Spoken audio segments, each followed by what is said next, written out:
pense que la chose que je préfère dans Hackathon, c'est quand même le rush du challenge. Tu arrives, il te reste 2 heures, tu n'as pas fini la moitié de ton truc, puis tu es en train d'essayer de rusher. OK, c'est quoi le minimum qu'on doit faire? C'est que comment est-ce qu'on y est arrivé? Là, tu as des gens qui sont poussés dans leur retranchement et tu vois toujours le meilleur et le pire de toutes les personnes et c'est vraiment un bon moment, même au niveau de développement personnel. Là.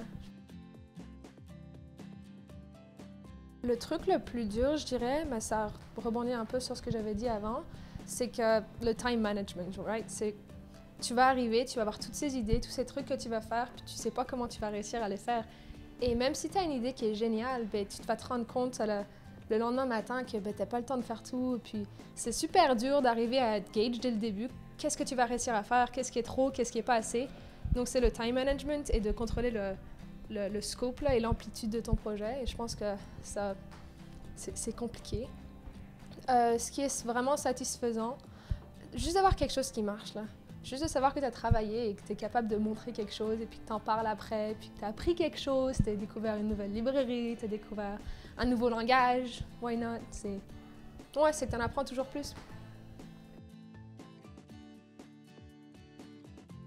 Ouais, les plus grandes qualités, je dirais, en mon opinion, que ce soit ingénieur ou même développeur, c'est de pouvoir, comment dire, trouver d'autres ressources. Là, on arrive à un moment, je ne sais pas exactement dans tous les domaines, mais quand tu ne sais pas ce que tu dois faire, tu ne peux pas juste t'asseoir et attendre qu'on te le donne dans tes mains. Là, pour moi, la plus importante qualité, c'est « OK, ben, j'ai un problème, comment je vais le résoudre? » Puis tu es capable de sortir de ta zone de confort puis d'aller chercher autre part. Je pense que ça s'applique assez partout. Là.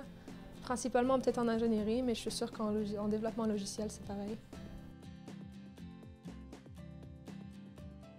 Rien que de venir à un hackathon, c'est une bonne méthode de s'investir. Tu rencontres des gens, tu découvres de nouveaux projets, tu vois ce que les autres gens font aussi autour de toi, tu as une bonne idée de dans quel environnement tu évolues. Ensuite, il y a ça, il y a venir à des hackathons, il y a aussi s'impliquer dans la vie étudiante, par exemple. Il y a plein de clubs qui font du développement, il y a plein de clubs qui travaillent sur même organiser des hackathons, là, c'est des soft skills qu'il faut avoir. Même participer à des clubs des sociétés techniques. Ça va t'apporter beaucoup dans la vie, beaucoup de connexions, beaucoup de connaissances. Et même là, ce que j'en parlais de resourcefulness, d'être capable de sortir de ta zone de confort, ben, tout ça, ça va te forcer à le faire.